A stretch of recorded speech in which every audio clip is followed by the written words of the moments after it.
Hello everyone, welcome to the Outlap here in what was a sunny Montreal until we press record, as things always seem to tend to go. It's me, Mark Mann-Bryans, joined by Ben Hunt. We're here obviously for the Canadian Grand Prix this weekend. Ben, yeah, lots to discuss really before we even think about what's going to happen out on the track. Let's start, I suppose, with the hometown hero, the local boy, Lance Stroll. We found out in the last few minutes that he will take part this weekend after the issues he had in Barcelona. That's good news for him, good news for the team, I guess. Yeah, it's good news for everyone, isn't it? I think that that team are committed to Lance Stroll. They've made that clear. Obviously, being the son of the owner, there's always questions about whether he's got that place on merit. The message from the team is that they do want him. They're not thinking of replacing him. This is a chance for him to drive in his hometown race. Obviously, we need to talk what happened in Spain. Of course. There's so many questions as to how he aggravated this hand injury. It's quite an old hand injury, isn't it? Yeah. I mean, he suffered it in the winter, didn't he? A couple of years ago, and went to Dr. Mir, who's like a MotoGP specialist, really, because he's always dealing with the riders and their fractured hands. Yeah. And he underwent an operation on his hand and came back and obviously did well, to recover so quickly. The message from the team was that it was aggravated and that he'd been suffering all year with it. There was no mention of it in any of the other press conferences, and obviously it comes off the back of a disappointing qualifying in Spain, and there was some reports saying that there was a lot of trashing and shoving stuff around in his driver room. So, absolutely no insinuation that there was anything other than that. But there will be questions. How did you do it? Are you back to full health, and etc., etc. I think for me the biggest disappointment is it denies Drugovich the chance to step in. He's been the Brazilian's been a reserve driver at the team for about 3 years, I think. Hugely impressive talent. Never really got his chance to drive in F1, and I was quite excited by the prospect of being able to see him driving that car, but we are not going to get that, unfortunately, this weekend. Going to put you on the spot a little bit here, Ben, but the form of Lance Stroll for maybe a couple of years now, arguably, since Aston have dropped off a little bit. Yeah. You wrote the piece last year after that silly little incident in Brazil where he drove into the gravel trap on the side. Yes. The question marks over, I suppose, the nepotism and things like that, they exist because of those kind of errors and things like that, don't they? They do, and I think that for me that the Aston issue is they've got all the right ingredients. They've recruited heavily in their technology department and design departments, and everywhere across the business. They have that wonderful new facility up at Silverstone. Yeah. Their wonderful office. Wonderful factory. It is an office. I was going to say that Adrian Newey's got a lovely office, and the fact that they have got Adrian Newey there as well, and all the right ingredients are there, but it is the weak link is the driver pairing, because you've got a aging Fernando Alonso who's still very talented, but obviously the wrong side of 40. Yeah. And then you've got Lance Stroll that's never really done it on a consistent basis. We've seen flashes of brilliance, usually when the weather's bad, which could happen this weekend. But it's really that consistency what's missing, and that's really what Aston Martin need. They need consistency at the moment, and consistent drivers in the points to try and help development with that car, or this year's car. Quite, I suppose, a nice little segue into drivers being back, drivers being allowed to race this weekend. Let's talk about Max Verstappen. He's so close now to that penalty. We'll come on to that shortly. One point away, isn't he? Yeah, just 1 point now, which is, it's the smallest little misdemeanour, and he's going to get a race ban, which I know Ronald Vording was on the James Allen on F1 podcast, and he said, look, he's already 2 DNFs behind Oscar Piastri, if you like. Yeah. So a race ban now, and that would be the end of any title hopes, wouldn't it? Yeah. I mean, the thing is, he might have to change his mentality, and I think that's probably going to be the hardest thing for Max. He's all in, isn't he? Always determined to do the best he can, does manoeuvres that other drivers wouldn't dare do. For instance, that overtaking Piastri a couple of races ago, and that was a really ballsy move, fantastic. And you look at it and you just think, wow, only Max really does that sort of stuff. Yeah. He may need to change that approach, knowing that he's on this disciplinary tightrope. One mistake like that could earn him, penalty points, and then he's out. Can a driver change their approach, do you think? But that's what I'm saying. I just don't think he can. I don't think he's got it in him, and I don't think that's in his DNA to drive in that particularly ballsy, aggressive, whichever way you want to call it, determined, whatever people's interpretation of his driving style is. I just don't think he's got it in him to do that. He doesn't really back out of stuff. So, I mean, it's entirely plausible that he would be receiving a one race ban, and we now know that Red Bull have been looking to get super license points for super license accreditation for Limflat, isn't it? And just making sure that they've got options available should that happen. You've written a book about the whole of Red Bull racing, so I want to pick your brains about this one. What would it have been like in Milton Keynes for the last 2 weeks? Would there have been awkward conversations? Would they just be trying to move on from it? Because it wasn't just the issue, it was the fact they put him on the hard tyres, the fact they told him to give the place back to George Russell. Yeah. It was a bit of almost a smorgasbord, if you like, of errors that led to it, wasn't it? So there'd have been some brain scratching, wouldn't there? And I think, to build into that culture aspect, I think that after that win in Imola, Red Bull was so pleased and happy because that was the first time that Max had won a race on pace, and for a long time since 2023. And I think that there was a lot of relief after that result. It almost felt like the team were edging their way back. But then since then, we've had poor races and the mistakes and the errors, and you've obviously now got your main driver risking a ban, and it's quite a up and down nature of results and circumstance. And I think that now, in the same way that we were talking about whether Max has to change his approach, do Red Bull now need to change their approach of how they go into race weekends? I think one of their strengths has always been the fact that they've had a very solid, understanding of where they want to be and a level of professionalism. I guess from the other side is people say, you've had several key faces leave, Jonathan Wheatley leaving and obviously Newey and others, and people will be quick to say, that's because they've gone and now the wheels have come off and they're making mistakes.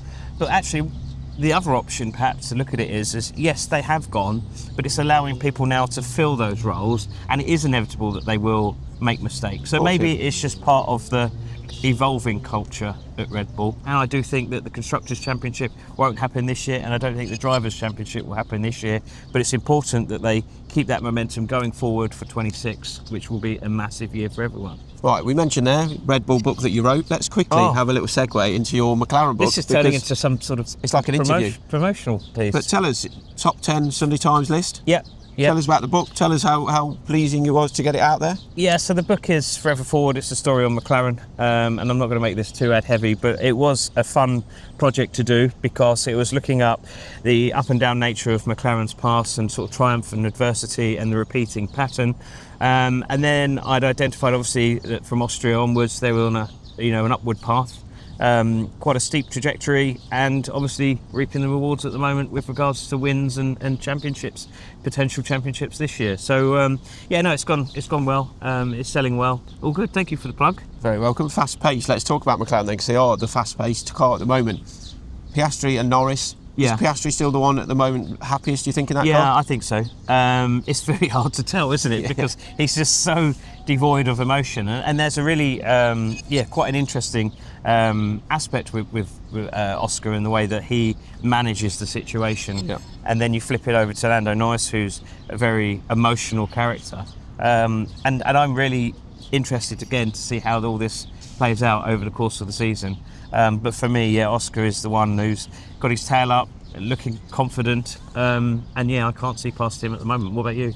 Yeah, I agree, and we're flying through the segues, but I think there is a good one here. You talk then about Piastri in the way he's almost like the Terminator when it comes to how he approaches things. On the other flip side of that, you've got Lando Norris, who is very self-critical. You can tell when he's upset.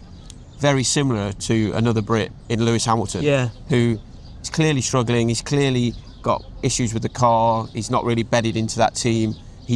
He just his face betrays him when he doesn't really want to say anything. You know this guy. You've known him for years. How will he be feeling at the moment? Conflicted, I would imagine. I don't think anyone was under any illusions that he would go into Ferrari and everything would be perfect. But I do think that he would be hoping for better results and better understanding than what he's faced with at the moment. And I think over the last couple of weeks, what we've seen is that Charles Leclerc has been able to pull away from Lewis, and I think that for him must be a bit of a concern. We know that there's an issue with ride height and the softness of the car. It's not suiting Lewis's driving style. So I think that there's quite a lot to sort out.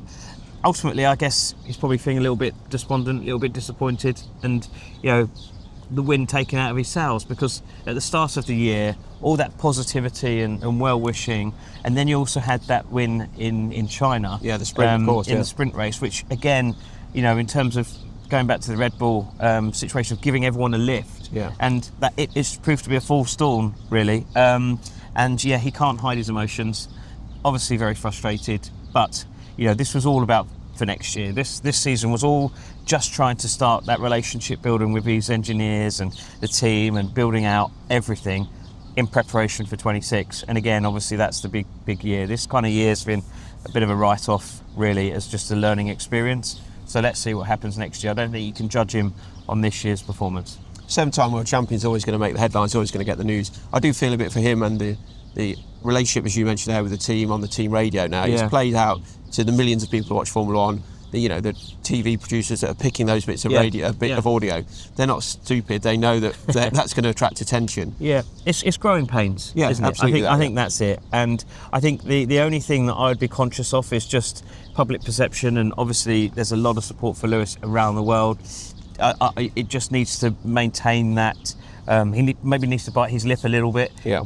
And just be mindful of that, which again, if we're talking about personalities in Formula One, and let's not dial it out. We don't want Max to change his style in the same way that we don't want Lewis to really not express himself. Of course, yeah. But it is a difficult one, isn't it? Just how it's all being played out in the open.